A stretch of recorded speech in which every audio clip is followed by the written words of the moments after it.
मेरा नाम है अमी गणात्रा। मैंने इंजीनियरिंग करा हुआ है कंप्यूटर साइंस में, उसके बाद MBA करा IIM अहमदाबाद से। 15 वर्ष जॉब करा, 4 कॉन्टिनेंट्स में रही, बहुत सारे देशों में काम किया। और 2020 में जब मैं वापस भारत आई तो फिर जो पढ़ा था उस पर लिखने का अवसर मिला। तो महाभारत अनरावल्ड करके जो पहली पुस्तक है वो लिखी, बहुत अच्छा रिस्पॉन्स रहा, सबने बहुत सराहा। उसके पश्चात रामायण अनरावल्ड लिखी। महाभारत से जो हमारी यंग जनरेशन है वो क्या सीख सकती है, इन द सेंस कि अभी तक जो लोग हैं उनके माइंड में क्या इमेज बनी हुई है महाभारत की, और आपने जब ये लिखा और संस्कृत में आपने इसका अध्ययन किया तो ऐसा आपने क्या अलग देखा जो कि प्री कंसीव नोशंस है लोगों के, उससे बिल्कुल ही अलग है? कुछ एग्जांपल्स आप देना चाहेंगे? ठीक है, तो सबसे पहला मैं प्रश्न पूछती हूँ, महाभारत का युद्ध है वो क्यों हुआ? एनीबडी जो भी बोलना चाहते हैं हाथ ऊपर करो। और माइक लेकर के बोल दो। हाँ, माइक दे दो उनको। वाणी की निर्लज्जता। हाँ, जैसे द्रौपदी ने कहा था। क्या कहा था? अंधे का पुत्र अंधा। बहुत बढ़िया। द्रौपदी ने कहा अंधे का पुत्र अंधा, इसीलिए दुर्योधन के ईगो को लग गई, अहंकार चुभ गया और उसके बाद युद्ध हुआ। अगर ये बात सही है तो मुझे एक बात बताओ, लाक्षागृह में जब पांडवों को और कुंती उनके माताजी के साथ जब जलाने का प्रयत्न हुआ तब तो द्रौपदी थी ही नहीं। तो क्यों प्रयत्न किया था दुर्योधन ने? मारने की इच्छा तो उसकी तब से थी ना। द्रौपदी कहाँ आई? उससे भी पीछे जाते हैं। जब पांडव वन से आते हैं पांडु की मृत्यु के बाद, तब भीम को विष दे के मारने का प्रयत्न किया जाता है, तब द्रौपदी कहाँ थी? तो क्या द्रौपदी के कारण ये द्वेष दुर्योधन के मन में आया? पर हम बहुत ही सुलभता से मान लेते हैं कि द्रौपदी ने ऐसे कह दिया, मेल ईगो हर्ट हो गया, सही हो गया युद्ध। क्योंकि दुर्योधन में तो अच्छाइयाँ भी है, ये तो बेचारे को गाली दे दी तो कोई मानेगा क्या? और सभी को लगेगा देखो हमको कोई गाली देगा तो हम चुप बैठेंगे क्या, है ना? फिर हमारे में और एक कहावत है, युद्ध क्यों होता है? जर जोरू जमीन के कारण। यहाँ जोरू मिल गई, जोरू मिल गई तो उस पर थोप दिया। बहुत आसान ना? क्यों? क्योंकि हमें अपने अंदर नहीं देखना पड़ता कि इशू क्या है, हम किसी और को आराम से ब्लेम कर सकते हैं। दोषारोपण किसी के सर पे मढ़ना बहुत सुलभ है। क्योंकि जब हम एक्चुअल महाभारत के अंदर जाए ना, तो आपको एक बात बताऊं, अंधे का पुत्र अंधा ये महाभारत के कोई भी मैन्यूस्क्रिप्ट में नहीं है। ऐसा कुछ हुआ ही नहीं है। ये सब जो वो मसाला डालते हैं ना, वैसा वाला मसाला है, ये फिक्शन है। अंधे का पुत्र अंधा हुआ ही नहीं है। Are you sure about that? मतलब कहीं पर भी नहीं लिखा हुआ? 100%।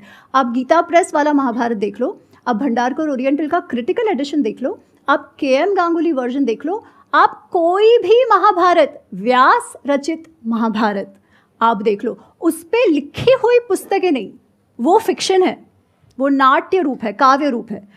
जो इतिहास है महाभारत, उसमें ये कहीं पर भी नहीं है। अच्छा, अब ये क्यों महत्वपूर्ण है जानना? क्योंकि फिर हमारा दूसरा प्रश्न होगा कि अगर ऐसा नहीं हुआ था तो फिर युद्ध क्यों हुआ, जिसमें पांडवों, कौरवों के और भारतवर्ष के जितने भी क्षत्रिय थे, पूरे जनरेशन्स खत्म हो गए। दादा, बाप, बेटा, 3 जनरेशन्स जो क्षत्रियों के थे वो नष्ट हो गए। इतना बड़ा वो युद्ध हुआ। ये युद्ध क्यों हुआ? पांडवों ने वनवास भी मान लिया कि 13 वर्ष वनवास जाना है। 13 वर्ष वनवास हुआ, उसके बाद नेगोशिएशंस फिर से शुरू हुए। जब नेगोशिएशंस शुरू हुए तो पांडवों ने, युधिष्ठिर ने यहाँ तक कहा कि कुटुंब में, परिवार में युद्ध नहीं होना चाहिए, क्योंकि युद्ध जो है ना वो लास्ट रिजॉर्ट होता है ना? युद्ध में किसी भी, दोनों तरफ की हानियाँ होती है, इसलिए युद्ध नहीं होना चाहिए। तो आप हमें इंद्रप्रस्थ मत दो, आपके पास रखो, हमें केवल 5 गांव दे दो जिससे हमारी रोजी रोटी चलती रहे। दुर्योधन कहता है, सुई का टोक होता है ना, उतनी भी भूमि में नहीं दूंगा। क्यों? क्योंकि मैं इनके साथ जीना ही नहीं चाहता। इतना अधिक मात्सर्य भाव, जलसी जिसे कहते हैं ना, जलसी और अहंकार, इनके साथ जीना नहीं चाहता। तो मेरे अहंकार के लिए मैंने इतने जनरेशन्स को नष्ट करवा दिया। तो फिर इससे हमारा की टेक अवे क्या है? कोई भी निर्णय जब हम काम, क्रोध, लोभ, मोह, मद, मात्सर्य, extreme attachment and desire, anger, गुस्सा, बहुत ज्यादा गुस्सा, बहुत ज्यादा लोभ, लालचीपना, बहुत ज्यादा मात्सर्य, बहुत ज्यादा अहंकार में जब कोई भी निर्णय लिया जाएगा तब हमारा पतन होना निश्चित है। अच्छा बुरा इंडिविजुअल ट्रेट्स की बात नहीं है। जब निर्णय लेने का समय आता है तब आप किस भाव से लेते हो? क्या लोभ में, क्रोध में, मुझे ये चाहिए, वैसा मुझे चाहिए क्योंकि मुझे चाहिए, माय वे और हाईवे, ऐसा डिसीजन लेते हो, या ये मेरे लिए अच्छा है इसलिए मुझे लेना चाहिए भले मुझे अच्छा ना लगे? कैसे निर्णय लेते हो? That determines. अब this lesson is so different from everything else that you heard कि सब में सही है, सब में गलत है। जब आप ऐसे कहते हैं कि सब में वाइट भी है, सब में ब्लैक भी है, तो हम क्या कहते हैं? मेरे में भी तो ब्लैक है, उनमें भी तो था, चलता है। पर जब तक वो ब्लैक रहेगा ना, तब तक ये मत एक्सपेक्ट करना कि आप सक्सेसफुल हो ही नहीं सकते। सब में ब्लैक है और सब में वाइट है, is it not true? It is true. देखिए, गुण अवगुण सब में होते हैं, कोई भी ऐसा नहीं है जो एकदम परफेक्ट है, परंतु जब डिसीजन लेने की बात आती है तब आप कैसे लेते हो, ये महत्वपूर्ण है। ऐसा नहीं है कि मन में गुण अवगुण नहीं है, सब कुछ है, डिजायर्स है, हमें कुछ अच्छा लगता है और ये सब होना भी चाहिए। जब अटैचमेंट है तो प्रेम होगा, पर जब ओवर अटैचमेंट है तो पोजेसिवनेस आ जाएगी, तो जो संबंध प्रेम का संबंध था वही टूट जाएगा। सेम भाव जब अति हो जाता है तब, इसलिए कृष्ण कहते हैं मन को संयम में रखो। अर्जुन कहता है बहुत अच्छा, संयम में रखो कह तो दिया, पर होता है क्या, है ना? वो कहता है चंचल ही मन कृष्णा प्रमाथि बलवत दृढ़म, कि जो मन है ना बहुत चंचल है, वो वायु के जैसा है कि वायु को हम पकड़ने का प्रयत्न करते हैं ना, मन को संयम में करना वैसे आप कठिन कार्य है। कृष्ण कहते हैं सही है, कठिन तो है ही, असंशय ही महाबाहो, पर कैसे करो? अभ्यासेन तु कौन्तेय वैराग्येण तु गृह्यते। अभ्यास अभ्यास अभ्यास, प्रैक्टिस प्रैक्टिस प्रैक्टिस। वो सिगरेट मुझे नहीं पीनी है, फिर भी मेरा मन जाएगा, मुझे लगेगा नहीं ले लेता हूँ। आप 2-3 बार मन को बोलोगे ना नहीं लेना है, फिर चौथी बार मन नहीं करेगा, है ना? आप कोई भी कार्य करके देखो, असंभव कुछ नहीं है, पर प्रैक्टिस के अलावा कोई ऑप्शन भी नहीं है। आप ये कह रहे हैं कि जो गुण हैं अवगुण हैं वो सब में होते हैं मन के स्तर पर, लेकिन कुछ लोग हैं जो अपनी बुद्धि के हिसाब से चलते हैं, यानी बुद्धि से मन को कंट्रोल करते हैं, और कुछ है जो मन के हिसाब से चलते हैं। So what you are saying is कि it should not translate into action at the level of mann. सबके साथ में वही होता है, यानी काम, क्रोध, लोभ, ये सब सबके अंदर होता है, करेक्ट। बट कुछ उसके बेस पे एक्शन लेते हैं, कुछ उसके बेस पे एक्शन नहीं लेते हैं, यानी वो सही और गलत, धर्म और अधर्म के बेस पे एक्शन लेते हैं। That's what you are saying, right? Correct. और मैं ये भी उसमें कहना चाहती हूँ कि जब आप मन के बेसिस पर एक्शन लेते हो ना, तो उसका कॉन्सिक्वेंस तो होना ही है। फिर कॉन्सिक्वेंस जब होता है तब हम अपने आप को विक्टिम समझने लगते हैं कि सब बाहर की गलती है। नहीं, हमारे साथ जो भी होता है ना, वो कुछ भी किसी की गलती नहीं है, हमारी स्वयं की गलती के अनुसार के हिसाब से ही जो होता है वो होता है। तो we have to start owning our actions and the outcomes. अच्छा, ये जो पॉइंट अभी इन्होंने बोला कि महाभारत जो हुई वो इस वजह से हुई क्योंकि द्रौपदी ने कहा कि अंधे का पुत्र अंधा, और ये हमने देखा भी है, टेलीविजन पे देखा है और इस तरह से सुना है। तो ये कहां से शुरू हुआ? ये मतलब एक इतने बड़े युद्ध के लिए एक फीमेल को ब्लेम किया जा रहा है, और वो सिर्फ एक फीमेल नहीं है, that is basically representative of all females. Absolutely. हम जो फ्रीडम ऑफ एक्सप्रेशन की बात करते हैं, हमारे संस्कृति में ये हमेशा से रहा है। हमेशा से मतलब मैं संस्कृत नाट्य जो 2000-2500 वर्ष पहले लिखे गए, वहाँ से ये है। अब ये पर्टिकुलर प्रसंग कहाँ से आता है ये मैं नहीं जानती, पर वो कहता है ना, लोक कथा में आता गया और ये बाहर तक, फिर अब वही सच्चाई हो गई जो बहुत बार बोला जाता है। जब भी कुछ काव्य लिखे गए तब उसमें जो हमारे नाट्यकार थे वो क्रिएटिव लिबर्टी तब से लेते हैं, क्योंकि पर्पस अलग है। पर्पस है रस, पर्पस है एंटरटेनमेंट, साथ साथ थोड़ा सा आप लेसन्स भी दे दो, पर वो क्रिएटिव लिबर्टी हमेशा से रहा है। हुआ क्या कि वो इतना सुंदर होता था कि वो क्रिएटिव लिबर्टी जो है वही सत्य हो गया। द्रौपदी के विषय में आप हमेशा जब सुनते हो तो उसे वो या तो अंधे का पुत्र अंधा, या हमेशा बदला चाहिए। जबकि आप द्रौपदी का जो व्यक्तित्व महाभारत में देखते हो वो एकदम ही अलग है। She is one of the most graceful ladies that can ever be. तो एक प्रसंग आता है महाभारत में जो वन पर्व में है, इसको कहते हैं द्रौपदी सत्यभामा संवाद। द्रौपदी सत्यभामा संवाद में ऐसा होता है कि वनवास में है पांडव, द्रौपदी और सब, और कृष्ण सत्यभामा उनसे मिलने आते हैं। तो वो जब उनसे मिलने आते हैं तो पहले तो कुछ कुछ बात चलती है, जो पुरुष हैं वो अपनी बातें करते हैं और द्रौपदी और सत्यभामा बात कर रहे हैं। सत्यभामा द्रौपदी से पूछती हैं, तुम्हारा मुझे वशीकरण मंत्र चाहिए, तुम्हारे पास वो कौन सा वशीकरण मंत्र? वशीकरण मंत्र मतलब ऐसे हिप्नोटाइज कर देना, मुझे वो मंत्र बताओ। द्रौपदी कहते क्या हुआ? वो कहती है कि ये जो 5 पांडव है वो नित्य ही तुम्हारा चेहरा देखते रहते हैं, तुम कहती हो वो कर देते हैं, जो तुम चाहती हो वो सभी पांडव करते हैं, ये 5 पांडव तुम्हारे वश में है, तो मुझे बताओ तुम्हारे पास कौन सा वशीकरण मंत्र है? द्रौपदी कहती है, सत्या कोई वशीकरण मंत्र नहीं है, पर तुम्हारी बात सच है कि मुझे पांडव बहुत मान सम्मान देते हैं, मुझसे बहुत प्रेम करते हैं। उसका कारण है मैं अपना जीवन कैसे जीती हूँ। और द्रौपदी जब लोग वो इंद्रप्रस्थ की जब महारानी थी तब अपने रोल का वर्णन करती है। It is one of the most beautiful chapters of Mahabharata. Unfortunately इसके विषय में बात नहीं होती। वो कहती है मैं सबसे पहले उठ जाती हूँ, जो भी कार्य राजमहल के अंदर होता है, क्योंकि बहुत सारे लोग, लाखों की संख्या में लोग खाने पीने आते थे, उन सबके लिए हजारों की संख्या में सेवक सेविकाएं होती थी। वो कहती है उन सब का नाम मैं जानती थी, वो सब ने कितना कार्य किया है वो मैं जानती थी, उन्होंने खाया पिया है कि नहीं वो भी मैं जानती थी। वो कहती है युधिष्ठिर जब यात्रा पे जाते हैं तब उनके साथ कितने घोड़े, कितने हाथी, कितना वेल्थ, गिफ्ट्स वगैरह जो जाते हैं दूसरे राजाओं के लिए, वो कितना गया वो और किसी को नहीं मालूम, एको अहम अपि वेद्मि, केवल मैं ही जानती हूँ। वो कहती है इंद्रप्रस्थ की जो तिजोरी है ना, जो खजाना है, जो वेल्थ है, वो ऐसी है कि किसी को मालूम ही नहीं, इतनी पूरी समुद्र जितना रत्न उसमें भरे हुए हैं, पर क्या आया क्या गया, पूरा transparency of the treasury, she says मेरे अलावा किसी को भी नहीं है। आप सोचो उस स्त्री पर कितना विश्वास था पांडवों का कि finances of the kingdom is what she knows. और मेरा काम मैं इतनी निष्ठापूर्वक निभाती थी तब भी, while taking care of my family members, बच्चा, सासू, एवरीबडी। इसीलिए पांडव मुझे इतना भाव देते हैं। This is the character of a lady in इतिहास। ऐसी स्त्री को हम बिचारी कहते हैं। ऐसे समाज को जहाँ स्त्री को इतना स्टेटस मिला हुआ है, जहाँ फिनेंसेस भी वो देखती है, उस समाज को हम स्त्री द्वेषी कहते हैं। और इतिहास ना जानने के कारण हम हमारे ही समाज को कैसा समझने लगे हैं, उसका उदाहरण आपके सामने है। इसीलिए इतिहास को इतिहास के रूप में जानना अत्यंत आवश्यक है और बिल्कुल भी कठिन नहीं है।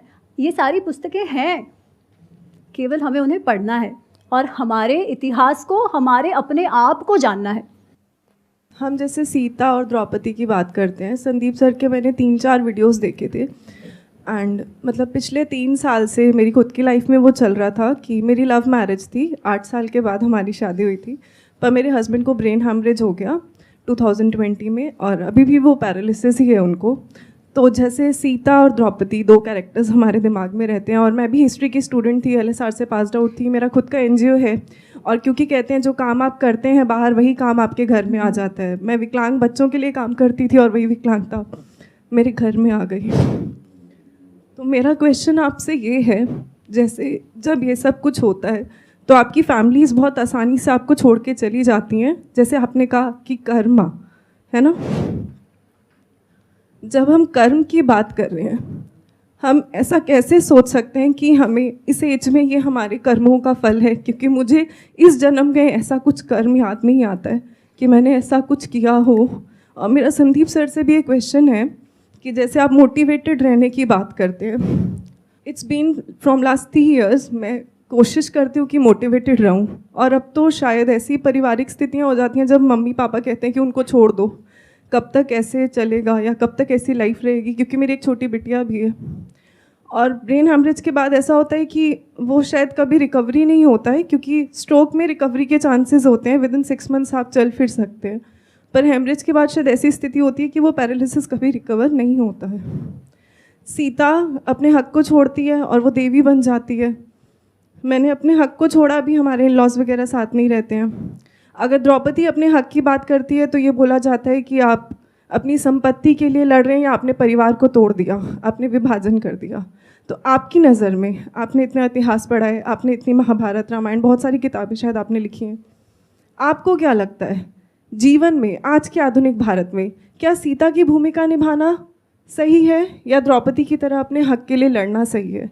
अगर आप द्रौपदी बनते हैं, आप खुद भी बहुत मेंटल ब्रेक थ्रू से जाते हैं जो ऑलरेडी आपकी लाइफ में चल रहा है, और अगर आप सीता बनते हैं, आप सब कुछ छोड़ देते हैं, तो क्या उस लाइफ को बहुत लॉन्ग टर्म निभाना संभव है?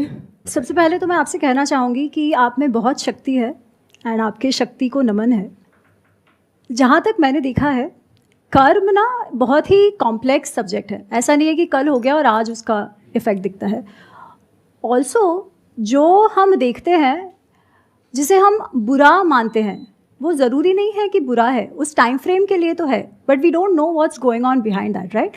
पर आपको एक बात बताती हूँ, द्रौपदी या सीता माँ, उन दोनों के ही जीवन में हक छोड़ा, हक रखा, ये सब नहीं है। तकलीफ़ें तो आई थी, जो नहीं आनी चाहिए थी वो भी आई थी, जो हम जितना देखते हैं दे डिडंट डिज़र्व, बट जो भी आया, that is one thing that they did not lose, जिसके कारण हम दोनों को ही आज मानते हैं।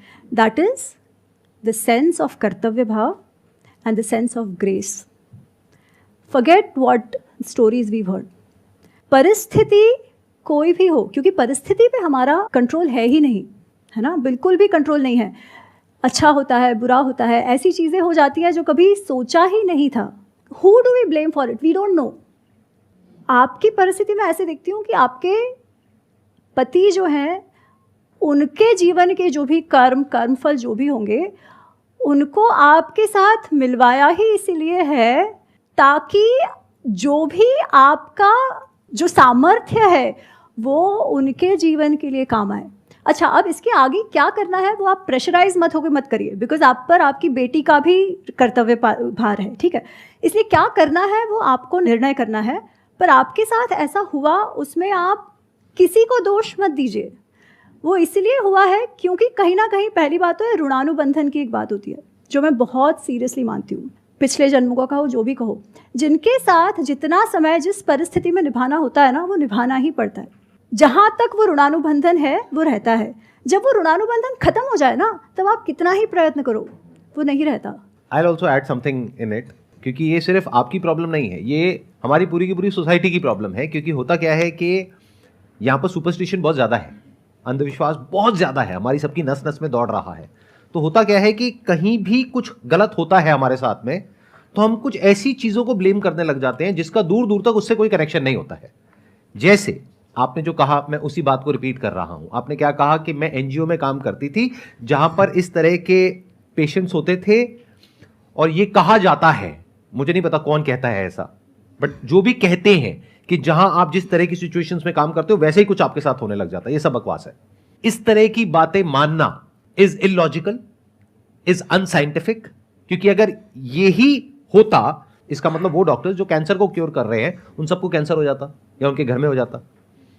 It does not make any sense. Number one, that has to be very clear. हां, अगर कोई ऐसी बीमारी है जो कि ट्रांसमिट हो सकती है, then it makes complete sense. कोई वायरल इंफेक्शन है, बैक्टीरिया इंफेक्शन है, वो वहां से आपने कैच किया, आपसे उनको हो गया, makes complete sense. But if there is something that is not transferable और फिर आप ये कह रहे हैं, तो that is unscientific. That is one. तो never be unscientific in your thinking, because the moment you are unscientific, यानी आप लॉजिक से हटते हैं, रीजनिंग से हटते हैं, तो आप सुपरस्टिशियस हो जाते हैं। Then you become vulnerable to such people जो आपके फियर का बेनिफिट लेते हैं, आपके कंफ्यूजन का बेनिफिट लेते हैं, आपको ऐसे रास्तों पर लेकर के जाते हैं जहां पर आगे सिर्फ डार्कनेस होती है। तो never get into that territory. This is a message for all of you and like say everybody who is watching me. क्योंकि the moment you start accepting these baseless arguments और these superstitious believes as facts, वहीं से हमारा downfall शुरू हो जाता है, हमारी थिंकिंग का।